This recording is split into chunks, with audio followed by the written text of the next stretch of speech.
What's it like to run a Bitcoin ATM business in Mexico? For the fifth episode of Bitcoin Expat Stories, I invited Pablo Urquiza, co-founder of CryptoFlamingo.io, to talk about his experience operating the business and the many challenges he has faced. Pablo was born in Mexico City, but he lived 8 years in Toronto, Canada, where he completed his university studies and worked in the financial district. Pablo thought his life was going to be in that country. That was until the pandemic began in 2020 and he had no choice but to move back to Mexico to preserve his freedom. In this podcast, we interview Bitcoiners and expats in the Latin American region to talk about their stories and their projects. If you like this episode, please share it so others can enjoy the content too. Thank you for listening.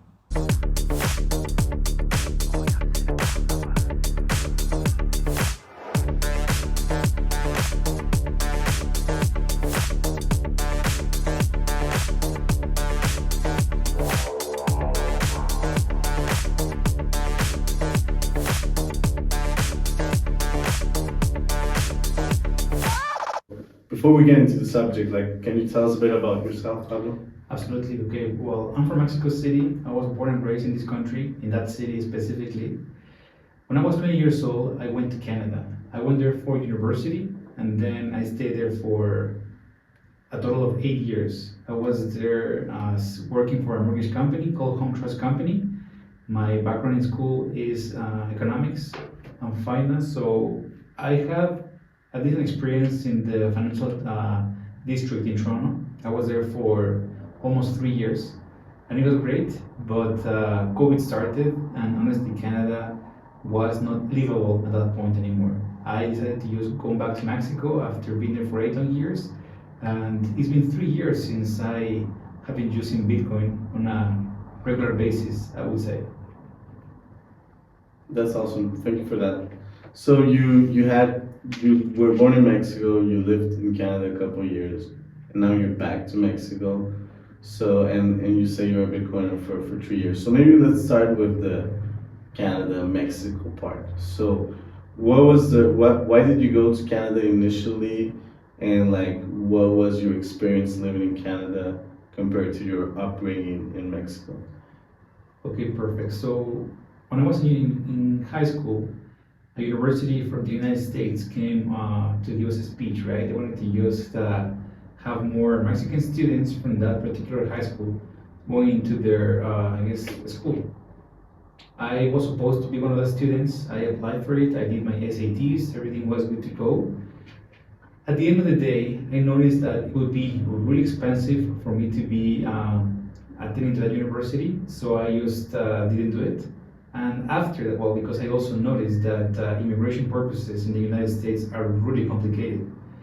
Prior to that, like in 2007, I had been to Canada, and I love Toronto. It was quite a similar city to Chicago in my point of view. So when my previous plan didn't go through, I just started to look for different options. I looked at the university, well, a college in Canada, and it was honestly so cheap. It was comparable to a private school in Mexico. But okay, that's a good idea. So I went through that process, and I noticed that if you wanted to become a permanent resident of Canada and after a citizen, it's a really easy process, right? Yes, it's long, but it's honestly quite simple compared to the United States. So that was the defining factor for me to just go to Canada over the US, and it was honestly amazing for 8 years. Quite a journey.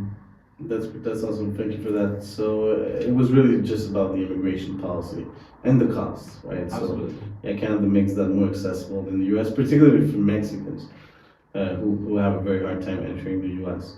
So, but then my question would be when you were in Canada, was it only for studies, or did you do some years of work as well? I think you mentioned you got into the financial district, so you worked a couple of years. Where did you work? How's that? So in Mexico, right, for the most part here, nobody works. If you are from a middle class family, there's little to no chance that you're going to have a job when you're in high school and a university. Maybe in the last couple of years of university, you might have to do like an internship, and that's a different story.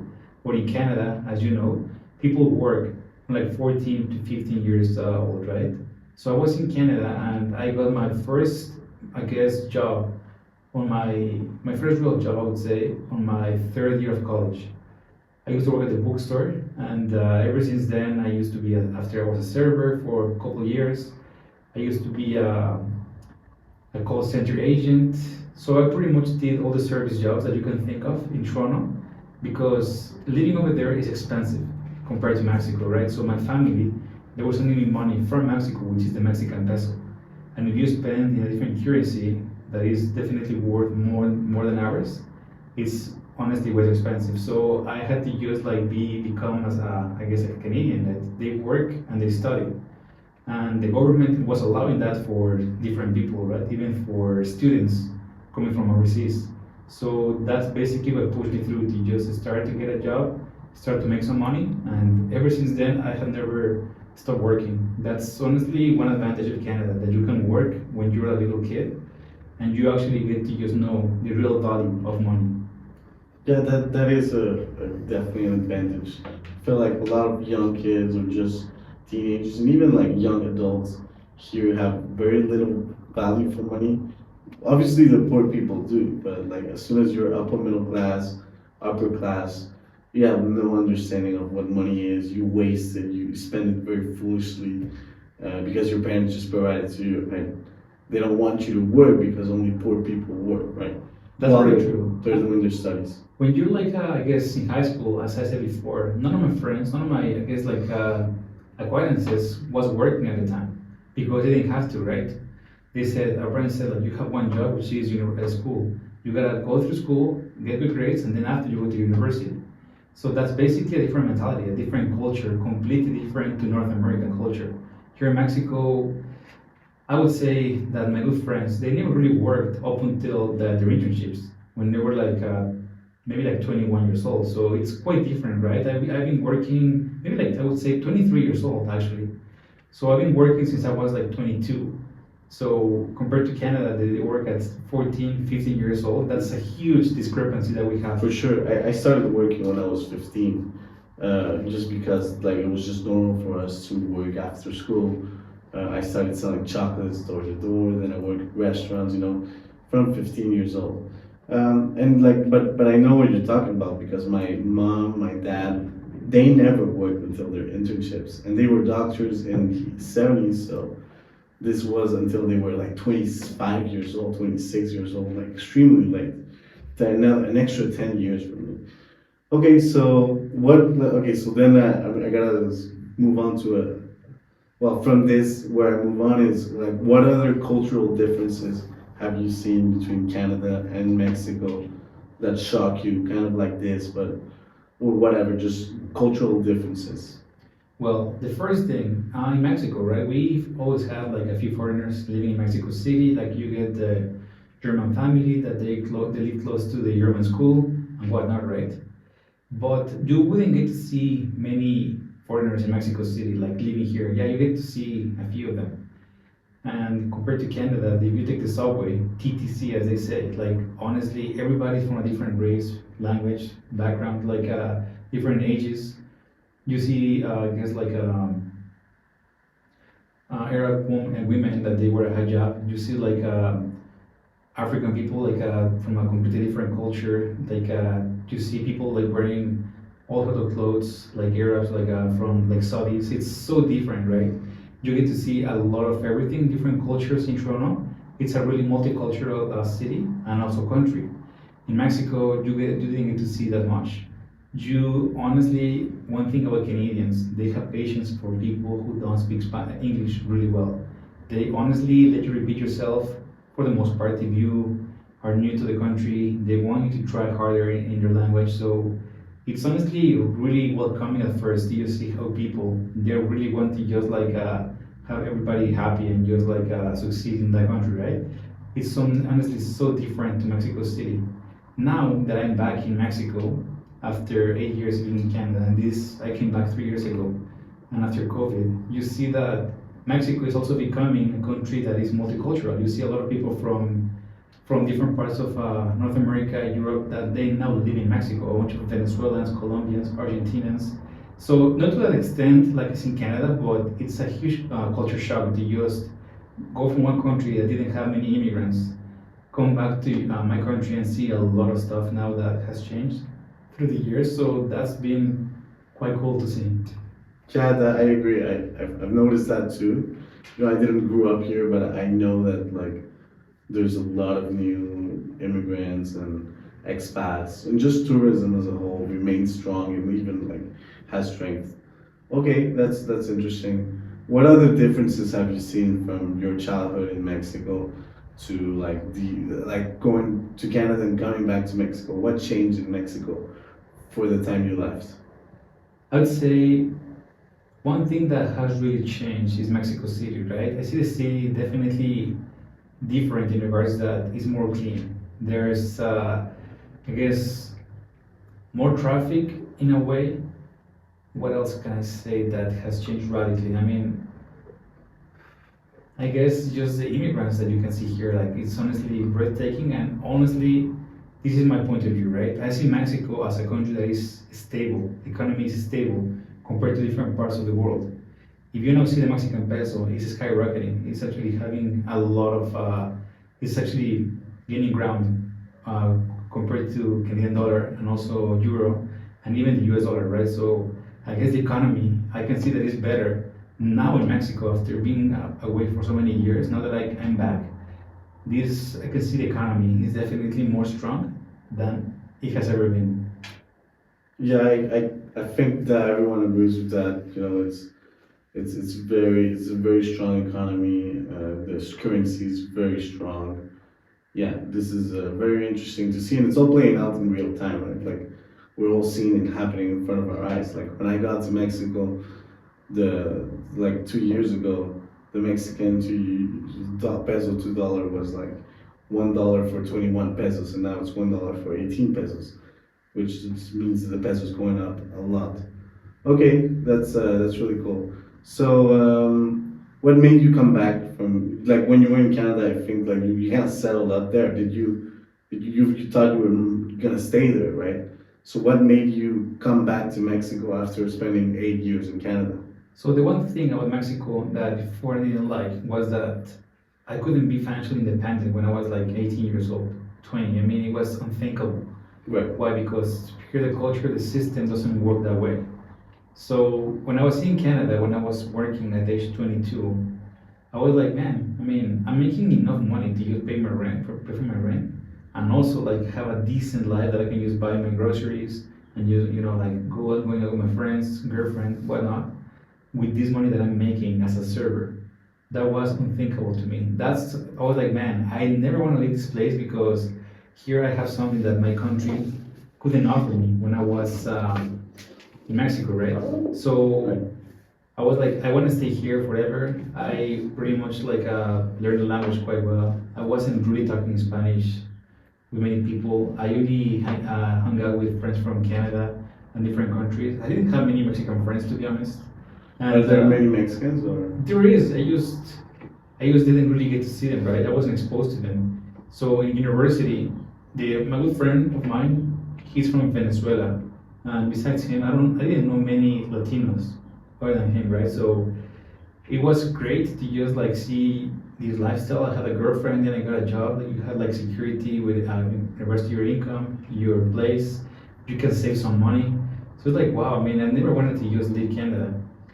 But then after, like COVID started, I used to work for a mortgage company. I used to be a mortgage officer. I wasn't like signing off the loan, but I was helping in the process of underwriting the property to be, I guess, under a mortgage.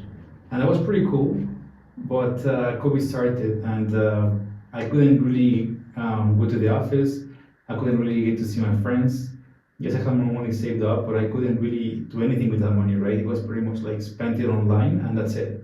I couldn't really do anything. So I was like, man, the one thing that this country has offered me now has been taken away from me. Why? Because I used to work at the office for like 7 hours and then I was able to just do all my work in that time. After that, I was working longer hours for the same amount of money, and then I didn't really like it anymore. I was like, man, this is just like being in prison. I'm in a house, I'm in a condo, yes, but I cannot do anything with it. Like, I mean, I had to be here indoors because people are like so afraid of the government, and the government is pushing all these policies that you gotta be basically social distance, you gotta use wear a mask, you cannot do this, you can only do that. So I was like, man, honestly, this is not what I want to use anymore. I spoke to my mom and my dad, and they were like, man, this is honestly something crazy. I would say you should come back to Mexico. And I did come back, but if there was a low point in my life was when I left Canada, knowing that I probably was never gonna go back. That was 2.5 years ago. That was honestly really hard to overcome. I was so depressed because I didn't want to be here anymore. I wanted to be in Canada. And when I had to just leave everything behind and just come back, basically today's like Friday. We were being like, okay, this is like Wednesday. You're gonna fly to Mexico on Saturday, so whatever you have is good, but you might never have it anymore. You have to just go back, and that's about it. We'll see what happens after. So coming back was honestly really hard, but now here I am. I am more happy than ever. That's great, man. Well, yeah, I totally get what you went through because for me, it was a bit similar in a way, but you go from Mexico, which is like a third world country, most would say, to Canada, and you find out comfort, like economical comfort, safety, just first world amenities. But then all that gets taken, freedom gets taken away from you, and I think freedom just has no cost, and like is just worth risking it all for freedom. But how would you say that since you've come back, you've managed to find economical safety for you, I'd say right? prosperity even. So how would that change? So as I said before, I used to work at a company as a mortgage officer. I couldn't do anything with that money because you couldn't go to restaurants, you couldn't go to bars, you had to use like a delivery for food. So you honestly, well, I was saving a lot of money compared to my spending, right? So I was okay. I'm gonna go back to Mexico, and when I was in Mexico, I wanted to just buy Bitcoin. I was like, okay, I want to use buy Bitcoin, but how do I do it in this country? I had no clue. I didn't know about exchanges at the time. You ask people, and they want to sell it to you. They don't want to just tell you how to get it. They want to just make a profit from you, right? It's like, okay. So eventually, I heard about this Bitcoin ATM that was in Mexico City. I was like, okay, I'm gonna go check it out. So I went to that Bitcoin ATM, and I noticed that they had so many deficiencies. That Bitcoin ATM wasn't really giving a good service a service that I would think was good. Maybe they did, but I didn't like it that much. I was like, okay, so this is an opportunity for me. I can probably be the guy who actually sells Bitcoin to Mexicans and buys from immigrants or from foreigners. I can be the guy making this transaction. So that's when everything started, right? I wanted to just try something new, and imagine I didn't know what Bitcoin was, or I heard of it. But then after a few months, I just jumped all the way in, and I decided to use buy Bitcoin ATMs. That's basically how economic prosperity started for me. That's great. Yeah, well, so just for the listeners, Pablo is an entrepreneur in Bitcoin ATMs, runs a company called cryptoflamingo.io, and he's one of the main operators or the main operator of Bitcoin ATMs in Mexico at this point. How many machines do you have in the country? So we have like 43, 45, more or less. It's hard to say because quite a few are OTC deals that don't have a machine, but they are listed as if they had a machine. So you can say give and take 43 in the whole country. 43, but you would, no, but that's like for the whole country. For the whole country. And how many you have? I have 5. I Your run company 5 has machines. So I pretty much, you can say that I run like 12% of the whole crypto Bitcoin ATMs in the whole nation. So it's a decent number. That's great. Yeah, it's definitely a decent number. Where are those machines located? We have one right here in Querétaro at the HEB store in Juriquilla. That's a store that, well, basically that's a machine that was launched in June 2022. We have one in Playa del Carmen on the 5th Avenue, really close to Coco Bongo, inside of the Why Not Hostel. Right, We right have, downtown. we have one in Cancun, inside of Venado Ocho Hostel. We have the first location, which was in Mexico City, which is my parents' clinic. And then the last location that we launched, it was at HEB store in San Pedro Garza Garcia, Nuevo León. Monterrey. That's also inside of an HEB store. That's great. Yeah, for those that don't know, San Pedro, San Garcia.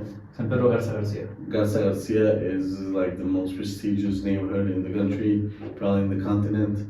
The most wealthy people live there.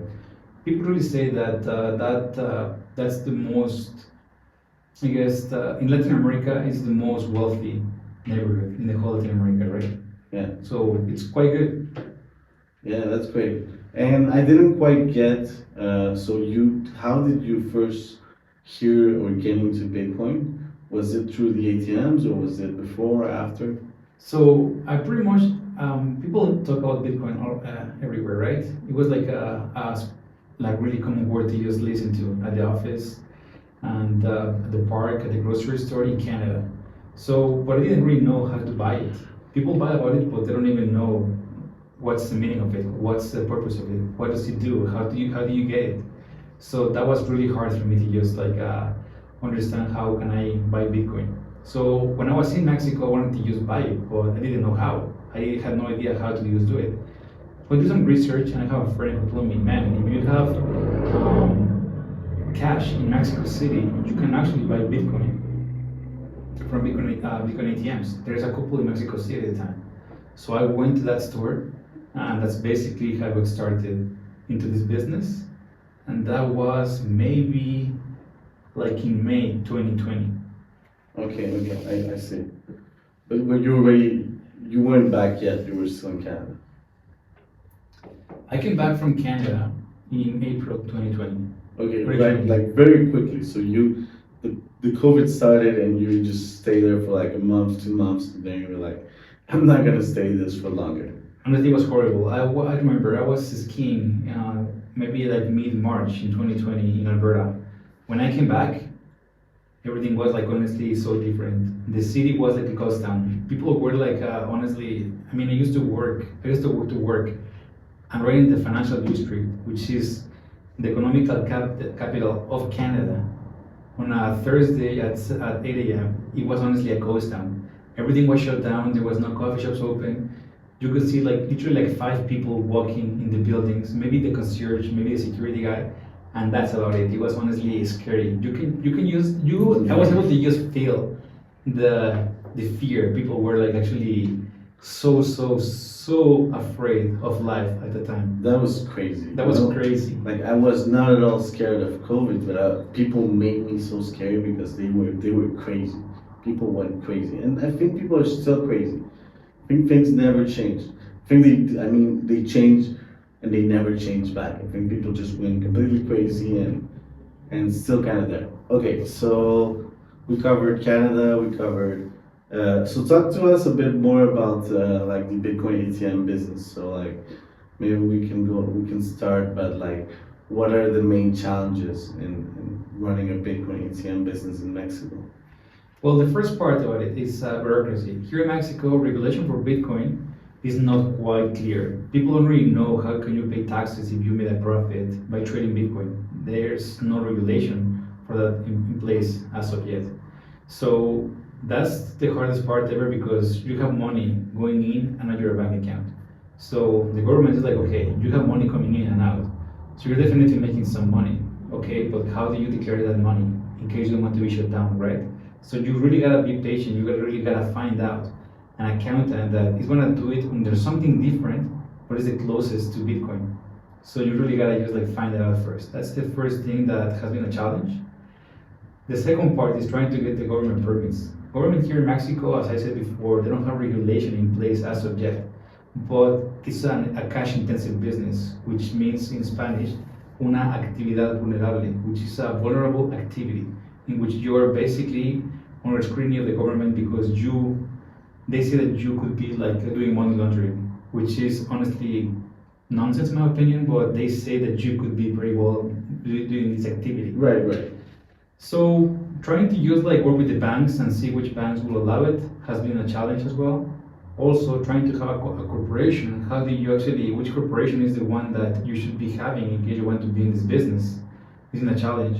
Also, like all the newspapers that when they find out that you have a Bitcoin ATM, they will come talk to you.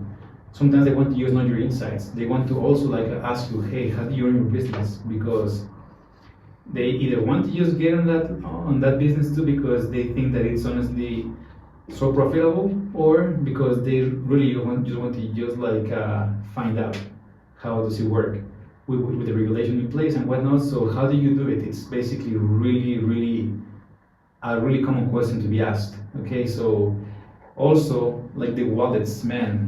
People, I mean, you might think, and I've been hearing about this from different Bitcoin ATMs in the United States, how their bank account gets shut down because they don't want to do anything with crypto.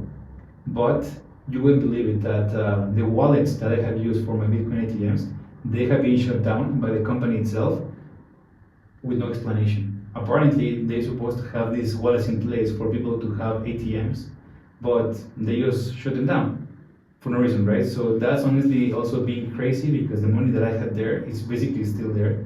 I cannot have it back, so it's like I tried to just reach out to them, but they just wouldn't get back to me. So it's been a challenge as well in that part. It's a very challenging business, it seems. Like because first of all, you're dealing with cash, you're dealing with hardware, you're dealing with physical locations, And then the volatility. government, excuse me? The volatility for Bitcoin. The prices go up and down like crazy. For sure, you gotta manage that, the software, the wallets. Okay, so let's maybe go one by one. Let's first talk about like the regulations. So I still don't get how like Bitcoin ATMs are regulated. I kind of get how like exchanges are through the fintech license law. And for those that want to know more about this, I wrote an article on my Substack, gustavoflores.substack.com, Bitcoin, how Bitcoin in Mexico adoption is going. I go into a bit of more into details about that, but can you share? I also guess that it's part of the trade secrets. It's how the regulation works, because this is how it works in Mexico. If you know how to work with the government, you have the advantage.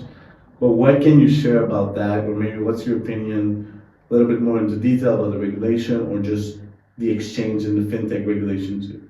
So, for example, fintech like Bitso, that's a completely different regulation. Why? Because Bitso, they buy, sell, but they also keep, they store your coins and your fiat money on their servers. So they basically have your money under their possession, right? So they are regulated by fintech laws in Mexico, which are really hard to get. Only a few companies have been able to just be granted that license.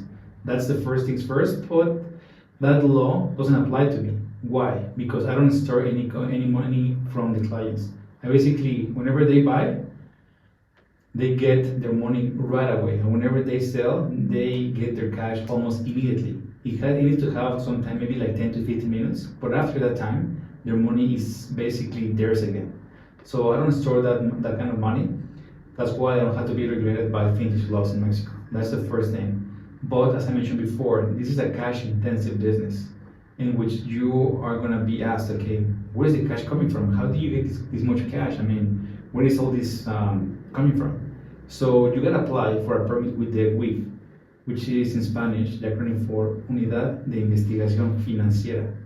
Why? Because Just gonna say that in English it would be a financial investigation unit. that's right. In Canada, we have the FCIU, which is the Financial Crimes Investigation Unit. It would be the equivalent of that entity in Mexico. Okay, so you gotta get a permit from them?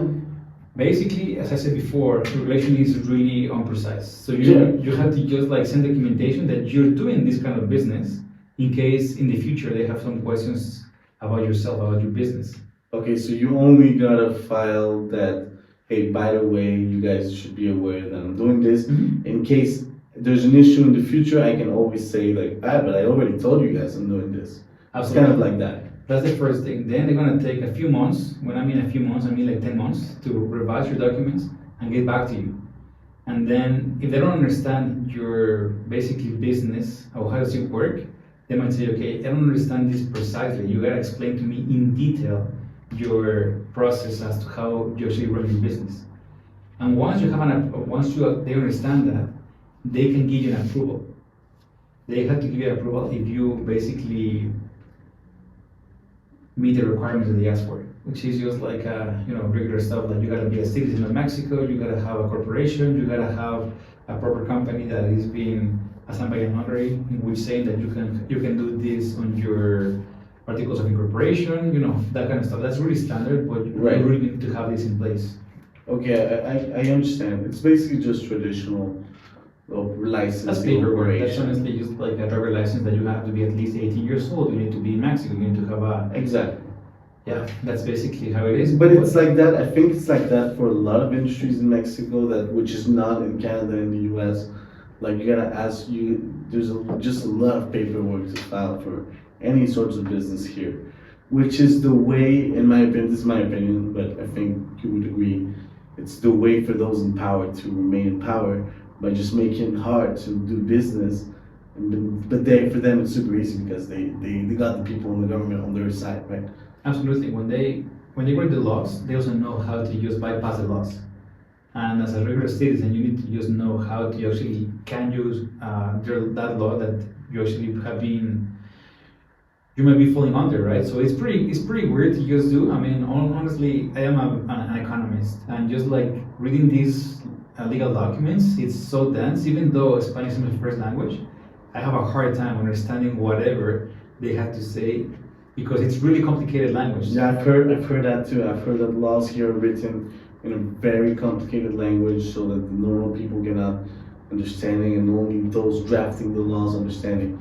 Yeah, it's classic red tape strategies so that it's hard to do business. But I mean, some people just operate outside of the law too, right? That's true. I mean, I wouldn't do that because, in Mexico and in many parts of the world, being under the legal framework is what you should do, and I do. Right. But the thing is, it's really complicated, and you see like so many casa de cambio, which are like a place where you change one currency for the other. I've been trying to just like get the documentation because I would fall under that law in a way, not specifically, but I would fall under that scrutiny. Okay. And you get to see how many people they just run that business and they have no permit at all. So it's, as you said before, some people they just choose not to just obey the law and they pretty much just like do it, and nothing And if happens they to them. get caught, they just pay. That's right. So some people actually have been accused of that. So I mean, some people do it, but it's a really dense subject in which you can fall. But the best thing is to just try to get your approval and work without scrutiny, because that's basically how it is, right? But I mean, For sure. some people want to just say it. some There's people just don't. risk and also moral questions, and it's a whole Pandora box to discuss about operating outside of the law. But it's a reality at the end of the day that it's like people don't do this in Canada, but they do this a lot here. Well, here, I mean, imagine a country that has 125 million people plus, and then government agencies like SAT, which is, I guess, they don't have enough people to just like even do their regular, renew your RFC or everything, right? Maybe your electronic sign, whatever. They have a lot of people that want to use their backlog. They don't have enough people, right? Right. So imagine these people that are already backlogged, that doing the stuff that they're good at. They want to just start something new and embrace that new subject, like a casa de cambio, and they want to just like regulate all of them. It's nearly impossible Exactly. when they only do cash. Exactly. Government is just too inefficient. Like you said, like some people might not be aware of this, but like the government is not even able to process regular tax filings and like number review limits and very simple stuff. So how are they gonna get on this, So in right? Mexico, right? I mean, listen to this. So whenever you file your taxes, there's a lag of 2 years before they actually know if you actually file your taxes from 2020 in 2023. It takes 2 years to review your tax filings. Wow, it's crazy. So like they just don't know for 2 years. You could be living in Philippines. You could do whatever, right? Okay, yeah. Well, I think people that are listening will be glad to hear this because me and the other people that I'm friends with or that follow me, we prefer inefficient governments, right? Rather than like very strong controlling governments like in Canada, because in Canada it's the other way around. The government is, for the most part, very efficient. I mean, you think it is, but I mean, they also have deficiencies because they cannot control everything. No, for sure. But they try harder, and they are definitely more successful in Canada compared to Mexico. Here in Mexico, some people don't really want to pay taxes, right? I mean, they don't really file for taxation because there's no need to. In Canada, for the most part, like 90% of the population, they do file for taxation on a yearly basis. Yeah. And that's because you see like what's it called? HR Block, I don't even know, the accounting services that you can see or pretty much every shopping mall. They have quite a few of them in the country, right? Because it's basically like, people actually file for taxation and then you get a tax back. Here in Mexico, you don't get anything back. Maybe you even know them, right? So why would you actually try to just put yourself into that situation? You prefer to just avoid it. You cannot get tax back? You can, but it's not like the regular citizen gets it, right? It's way more complicated here than it is in Canada. They might just keep the money. Yeah, they prefer to just not do it. Yeah. Right, so people will just not do it. Yeah, I think it's 1 out of 2 Mexican workers still today that doesn't pay taxes. But it's because they operate in the informal economy, like cash only, like people selling tacos on the street. They're obvious, but this is very different from like Bitcoin ATMs. Like, absolutely. So look, it would be like a tianguis, like a farmer's market in Mexico. Yeah. If you actually are strict about the language, it would be like a gray market. Why? Because they actually use banknotes from Mexico, which are issued by the Central Bank of Mexico. Mm-hmm. But whatever they sell, which is like food for the most part, like old furniture or like even old clothes, like vegetables, like eggs, like tacos as you mentioned, like different kind of food for the most part, they are not regulated by anybody. That would be like that's why it wouldn't be like a white market. It would be like a gray one, because whatever they sell, it's legal, but it's not really overseen by any. Right, you're just allowed to sell food without any regulation. And you can see that happens from Tijuana all the way to Cozumel in Mexico, right? That's basically, I guess in Latin America, that's a pretty cultural thing. There's always someone on the street selling food or some bullshit, sometimes they're selling like decorations or like very useless like candy, like lollipops and that kind of stuff, or like peanuts. Well, you can buy almost anything. Well, I used it before. Almost in every corner in this country, there's people selling stuff. Yeah, but it shows the strength of the entrepreneur culture. Even though it's like very bad entrepreneurship because like these people sometimes cannot even like write, it still shows that they're trying to do something. Absolutely. They're not just sitting on their asses waiting for something to be handed out. They're doing something. Yeah. That was part of Mexico, right? That here, like, you can actually be an entrepreneur if you sell lollipops on the street. In Canada, like 4 years old.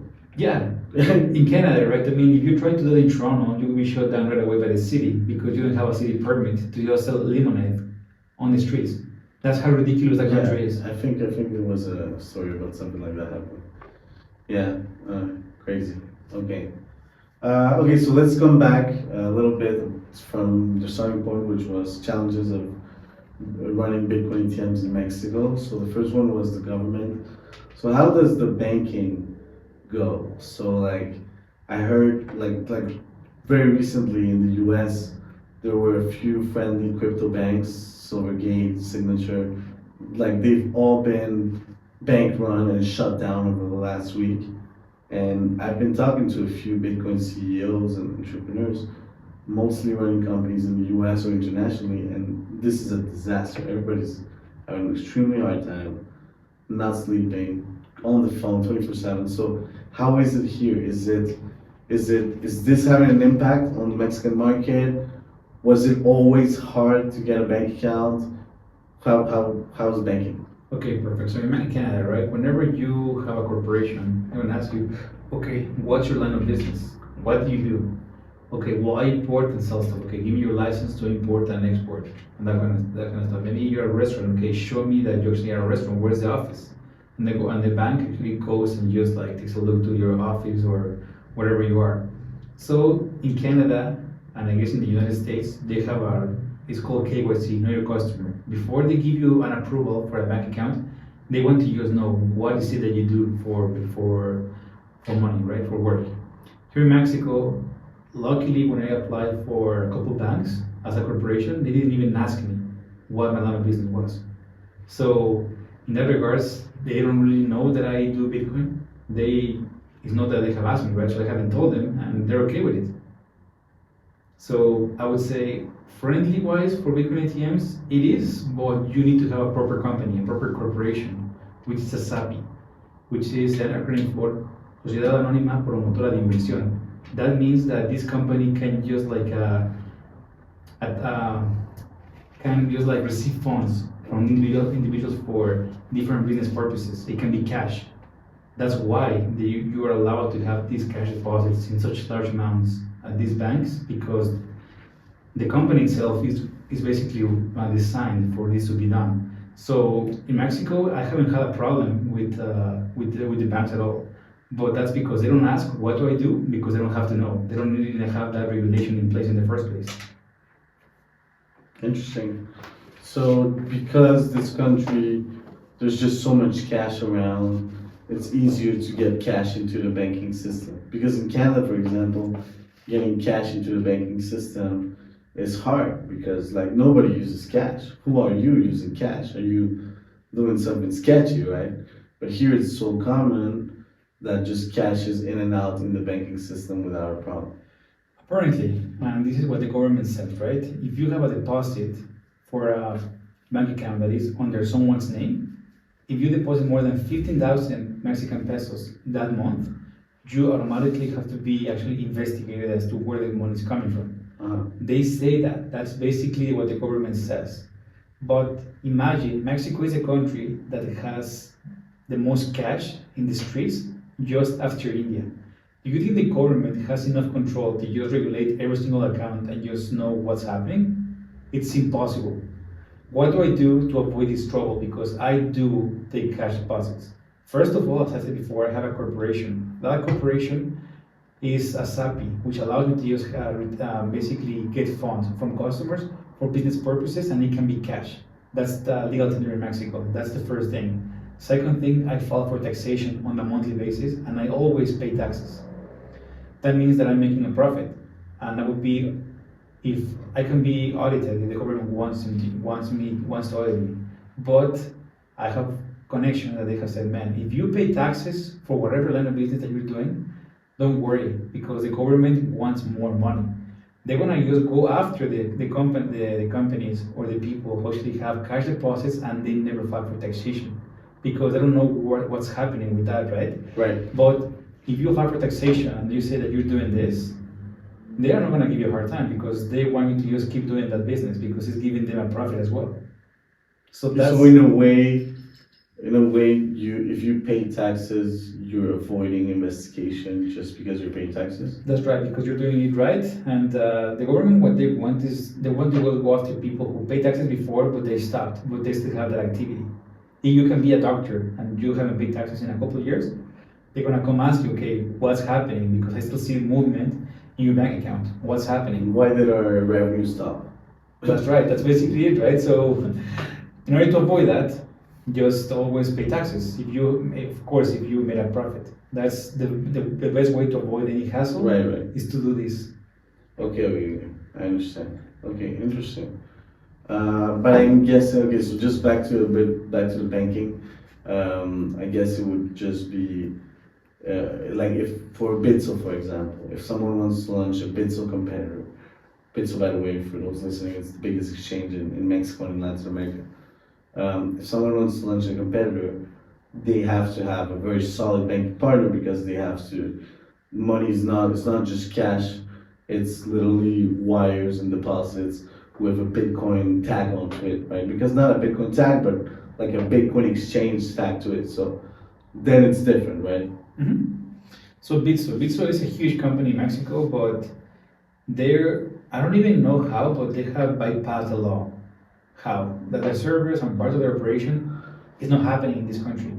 So whenever you're sending money in this country, but I don't even know how this works, but it's basically being actually like, I don't even know if it's possible to say this, but they don't run the operation fully in Mexico. And by doing this and doing this overseas, that they just bypass regulation. Yeah.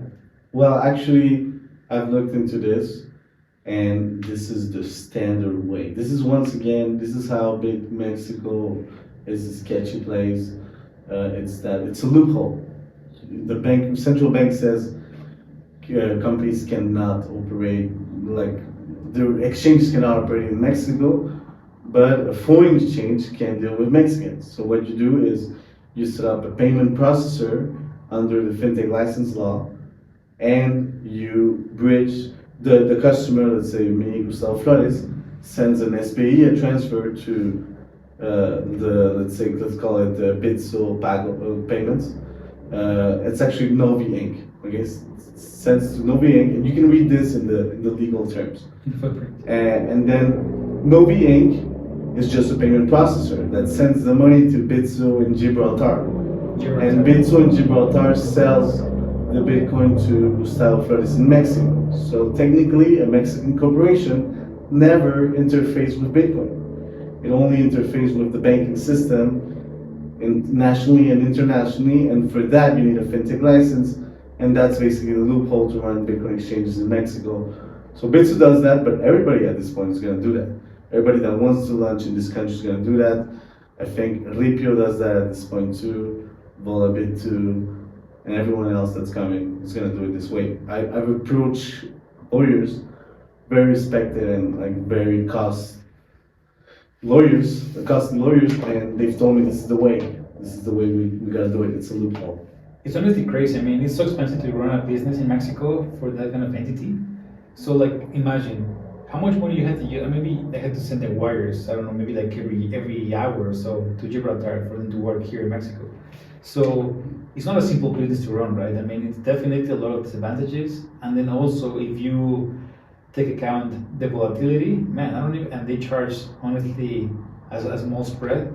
I don't know how they run it, but they're actually quite good. I mean, it's been told that Bitso is a unicorn, meaning that they have made so much money as a first company that it's actually like really well spoken about them. Yeah, it's worth north of $1 billion. I think 2.1. Okay, so the way they do it is they just raise more money. They are not profitable, or they're barely profitable, but they can convince investors, hey, give us $300 million, we'll survive on that money, we'll market and grow on that money, and once we have the whole market, then we'll raise prices, then we'll be profitable. Like Uber, like the classic Silicon Valley startup model, which is changing, right? Because now interest rates are higher, so it's the VC and the investment landscape has changed, but that's the Bitso strategy, and it's the case for many others. Okay, so back to the Bitcoin ATMs once again. Just gonna close on the challenges. So how long do the machines last? Do they break down often? I really want to just ask about the hardware. So the first machine that I got was a Genesis coin model.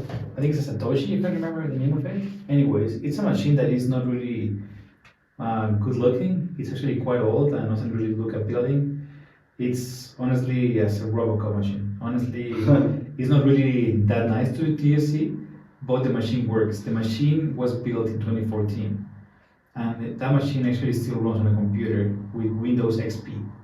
So it's really, really old-fashioned, but it works, right? It does the thing.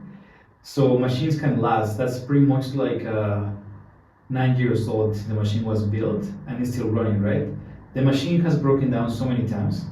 That machine is, I guess, operational, but I rarely use it because it always breaks down. So that machine is just a hook for me to get customers. Whenever the customer comes in, I just do with them an OTC transaction. That machine is never used. I would say I probably have used it in the past couple of years. Maybe the top 40 times, which is like once every 2 weeks. That's rarely used. The machines that I have in the other 4 locations, those machines are way more are newer. Those machines are General Bytes. BATM4 is the model. That model was launched, I think, in 2021. So that model is way more fancy. It's definitely more appealing. And that machine, I have had a machine, the first machine that I got for a year and a half, and it hasn't broken a single time. It hasn't broken down. It's still working. It's still operational. It hasn't given me a hard time. The thing about I guess the hardware, the machine, definitely as it's in Cancun, which is they have a lot of humidity. It's getting rusty in a way from the outside. So you have to protect the machine. How do you Interesting. protect it? You put like layers of different logos or like stickers, whatever, for that to be the one taking the hit and not the machine itself. But machines can last for a long time, and it's really well known in the crypto world that if you want to buy a second-hand machine, it's good because those machines were built to last. For the most part, General Bytes and Genesis coins are the machines that I recommend because they do work. But if you were to ask me which company is the better, I would say General Bytes, hands down. Okay, interesting. Yeah, I had no idea that machines lasted so long. But when they break down, like how's the breaking down? Is it because a piece has to be replaced? It's mostly that. For example, let's say the machine that I have, they're two-way machines, right? So if one piece is broken, the machine is gonna just like by design stop working entirely. So let's say the machine, the one that accepts the banknotes. If the machine is not properly set up, that machine is not gonna take any new banknotes, meaning that only old versions of banknotes will be taken. And let's say one bill gets basically jammed into the bill acceptor, then that machine is no good until somebody comes in.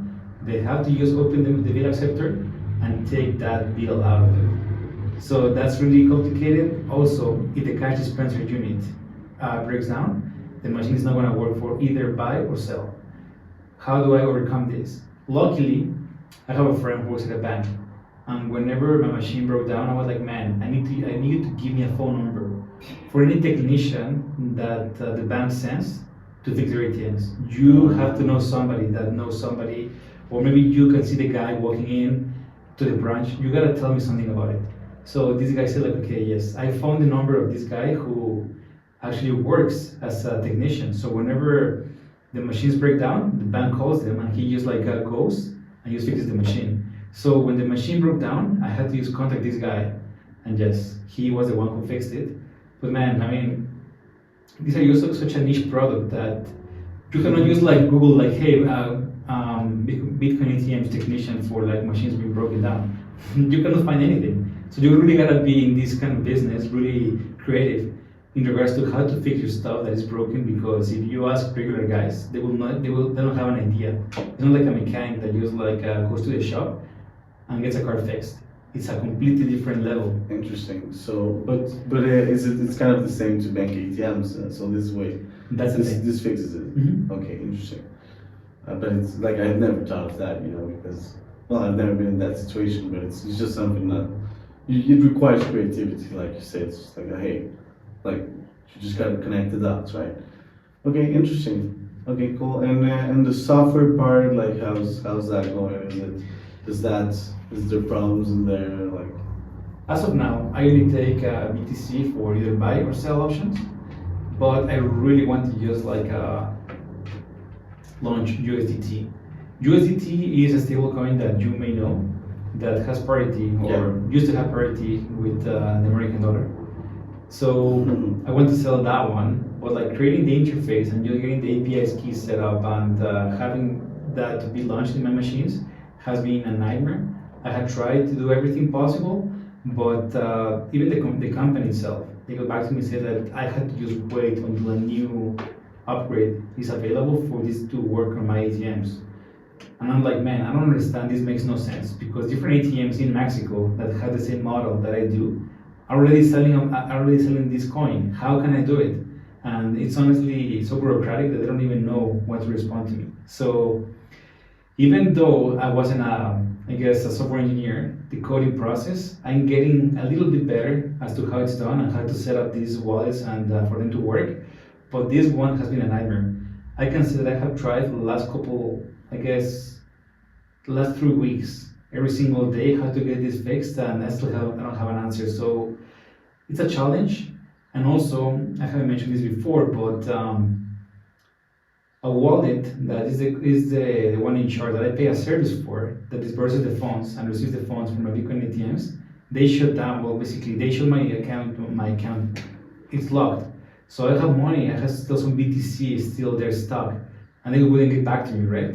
It's a kind of funny story. So let me explain to this why. Yeah. So there was maybe like a month and a half ago, I was just like a day, just like working, and then I noticed that customers say like, "Hey, I want to just buy Bitcoin, but the machine says that they don't have enough liquidity." I was like, "That's all because I sent the money today." Yeah, well, trade it out yourself. So I traded it myself, and then I tried to go online and just look at my balance, and it said like account locked. I was like, man, what's happening with this account? What's happening? Let me just try to just see if I can understand what's happening. So it wasn't working. Long story short, I had to create a new account with that same company to just like be able to use have my business running again. I had to just do all that process. At the end of the day, I was able to just do it, but I was still asking for some questions. They were like, man, why did you guys shut down my account with no explanation? I need help. I need to know what's happening. And most importantly, you guys need to have my account unlocked ASAP because that's my business and that's how I make a living. Like 5 days went by and they were like, oh, your account is back online. I was like, okay, guys, this is actually can be serious. You gotta tell me why did you actually do it and what guarantees do I have that this is not gonna happen again? And they just never got back to me. So a month went by, and then the credit card payment for the other account that I signed up for kicks in again. I'm super mad, and I'm like, okay, guys, this is actually ridiculous. You guys haven't gotten back to me in over a week. You guys haven't had the courtesy to get back to me with some answers about this. And now I am being charged again for this service that I paid for a secondary account because the first one was locked for no reason in the first place. So maybe like 5 minutes went by, and then I see the credit card payment for that transaction, for that wallet for that month, was reversed. So I was like, okay, that's good. I guess I won't be charged for this month. I took out my account, so I guess if I don't have an answer, I'm okay with this because they don't want to charge me, and I already have that account already working again. Guess what? I tried to go back to my first wallet, and it was locked again. So long story short, the guys locked my account. I complained, they unlocked it, and then because I complained because they didn't get back to me in time and I was charged again, they unlocked it again. So I was like, man, I don't even know. He's like a little kid who's playing soccer, and whenever he's playing soccer against somebody else and they don't like the outcome of the game, they just take the ball and run home because they don't want to continue playing with you. Mm-hmm. That's basically what's happening with this guy. So it's been frustrating. Luckily, I have changed to a different company, but man, I still want to get that BTC back. So they stole Bitcoin from you? Absolutely, they did. And do you want to name them? Do you want to share the name? It's blog.io. So people listening, don't use blog.io. They are scammers. They're scammers. So honestly, I think blog.io and many of these custodial wallets, these are custodial wallets, API services for custodial wallets, kind of like BitGo. I think they're not very profitable. So like they launched maybe in 2015, and they just have to run a website and server, but they're not making a lot of money, and so maybe they just don't have a lot of people on the payroll, so support is really bad. Maybe I don't know if they intentionally stole your funds, but maybe it wasn't. Maybe just everybody's just so incompetent and just not present that like it happens, but definitely very bad for their reputation. Well, but I've never heard of them, I just think they're an outdated option that remains on the ATM dashboards, because these dashboards that have to run your ATMs, they're kind of old, right? Like they don't seem very updated. They don't seem very, like, they're very niche, there doesn't seem to be a lot of information out there. Nobody's talking about this. It's very just ATM operators. Well, let's say when you see a restaurant, right? They have social media presence. They want to just be well known by, I guess, potential customers and their customers. They have a Google review. They have a Google listing. They have Instagram. They post photos. Blog.io is a company that they don't have any sort of communication other than email. If you want to get just like email them, it's on their website and they will get back to you whenever they feel like it. So they don't have a presence on social media. It's definitely a more business to business, I guess, like a company. They don't really care about their feedback because you cannot do anything about their feedback. You cannot like complain. You cannot put like a bad review on Google they don't have anything like this, right? It's just so niche at the it's end so of the niche. day. So That like the only people that are gonna pay them is because you see them as an option. Like you saw them, you didn't know them, you just saw them as an option in your like ATM dashboard, right?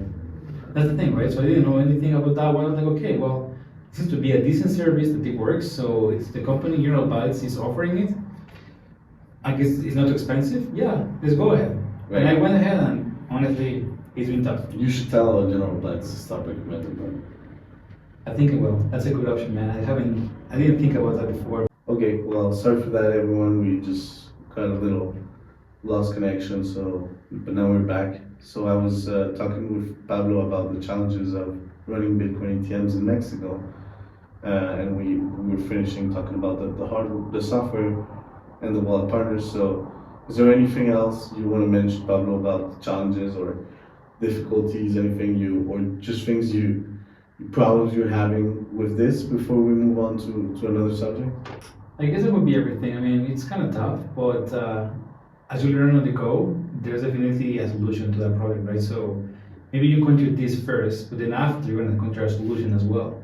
So that's basically something that I can just say that yes, it's a challenge, but definitely if you keep going and if you actually put enough effort, there will be a solution straight ahead of you.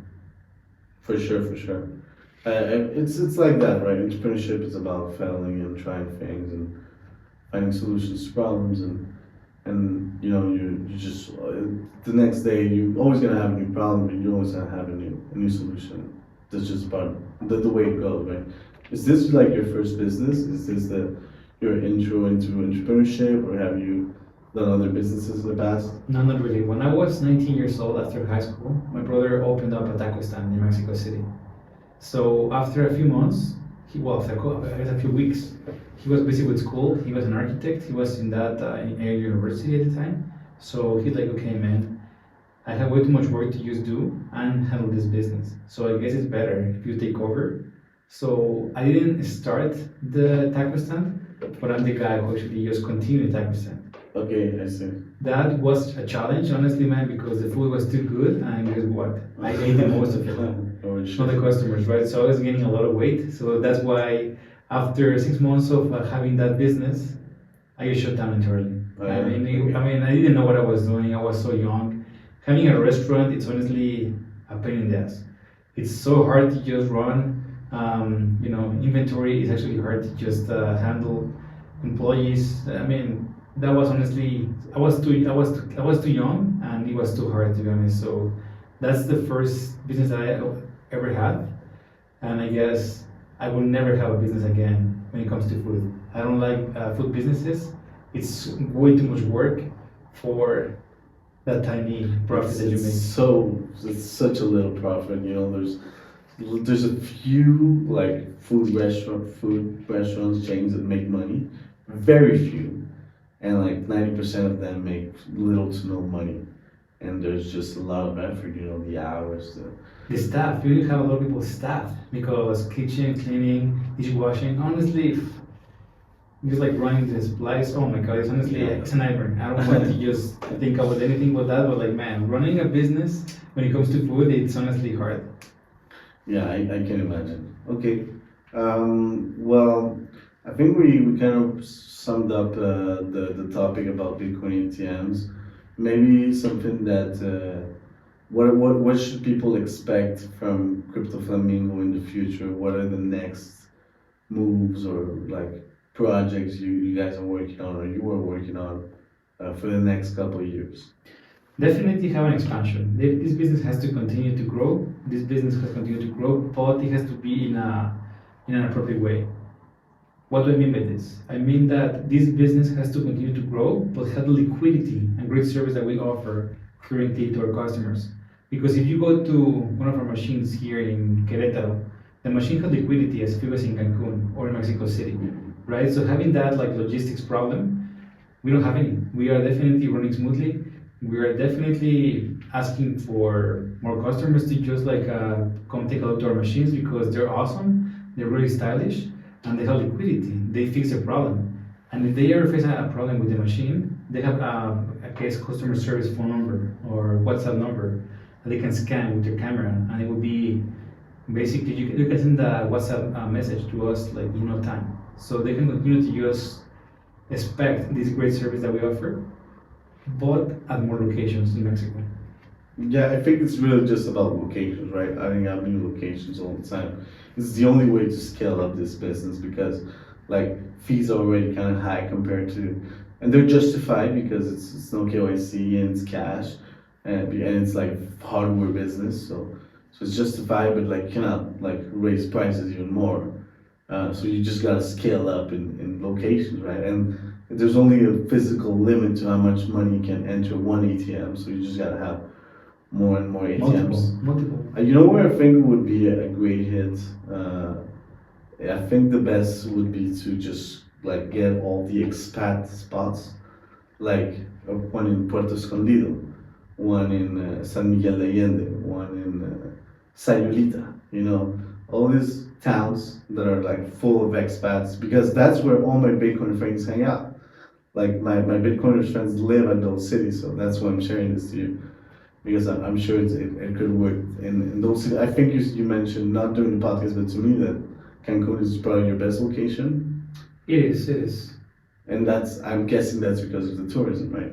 That's right. So the good thing about this business, or in Mexico, in a way, as we know the world is like upside down. We know that people are seeking comfort and security in a place like Mexico, which it's out here.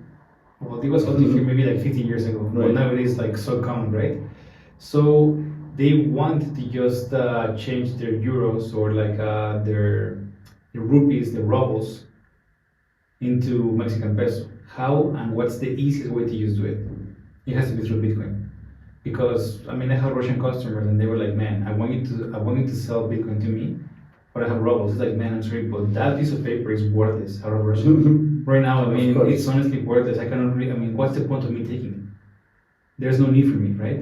So it's kind of sad, but Bitcoin is tangible all over the world. That's the best part of it, right? So if you have a balance between buyers and sellers, and for the most part the sellers are foreigners and buyers are from Mexico, your local market, that's when you have a good growth.